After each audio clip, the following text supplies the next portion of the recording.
The time is ripe for expanding investments in brand Jamaica, human trafficking a priority for the government, and the island's first female public defender is sworn in. I'm Tamara McHale with this week's edition of Jamaica House Weekly. Prime Minister Portia Simpson Miller has invited local companies to increase their investment in the country.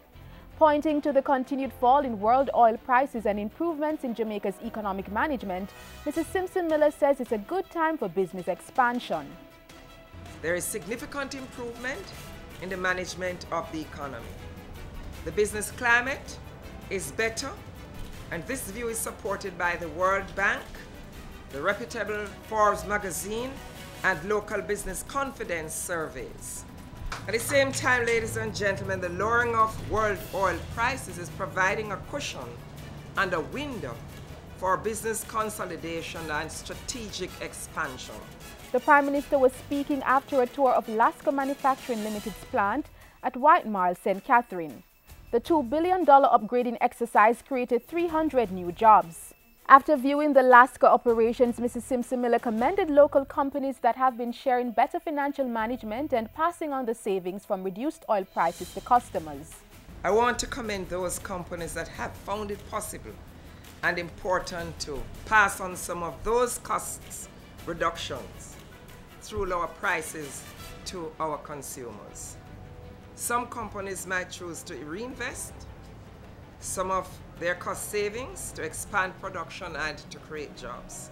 I commend those companies that are expanding and creating more jobs due to the current energy savings.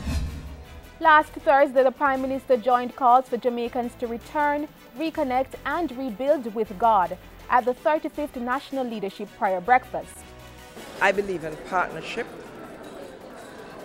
We have a partnership going with the private sector, but we have a national partnership, and all Jamaicans are members of this partnership. All we need to do is to unite and work together for the betterment of the country and the betterment of our people. Mrs. Simpson Miller also reaffirmed her administration's commitment to tackling human trafficking, particularly trafficking in children. The Prime Minister said she had consistently championed the care and protection of children in international fora, such as the United Nations.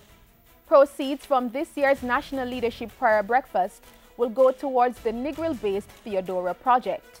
It targets youth susceptible to human trafficking, providing them with education, skills training and empowerment.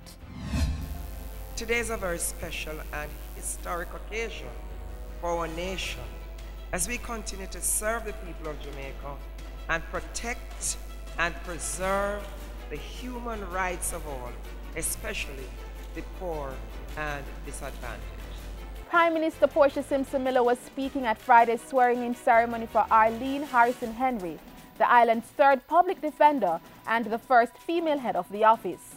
She urged Mrs. Harrison Henry to support the delivery of justice to all Jamaicans. Mrs. Harrison Henry, I congratulate you and urge you to be a voice of the voiceless, to loose the chains of injustice in keeping with the motto of the Office of the Public Defender. Mrs. Harrison Henry is a former head of the Jamaica Bar Association and current chair of the Independent Jamaica Council for Human Rights.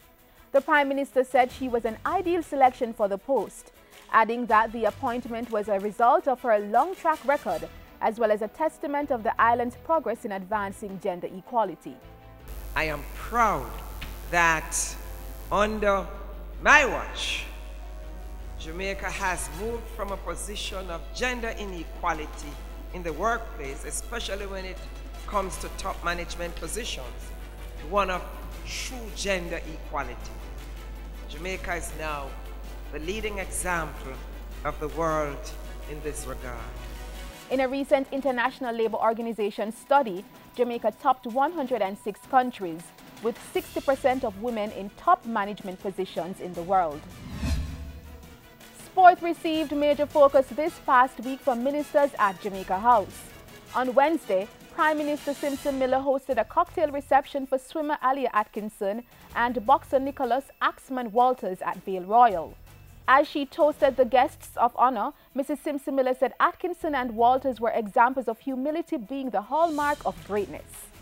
Tonight we celebrate the successes of these two outstanding Jamaicans who are among our treasured sons and daughters, bringing great esteem to our beloved country and to our people. By Friday, Minister without portfolio responsible for sport Natalie Nita Headley was dispatched to the 2015 RJR Sportsman and Sportswoman of the Year Awards. Mrs. Nita Headley witnessed Atkinson and Walters walking away with the coveted trophies. Also on Friday, Mrs. Nita Headley toured the Homewood Technical High School to assess how the school could be assisted under the High School Infrastructure Improvement Program.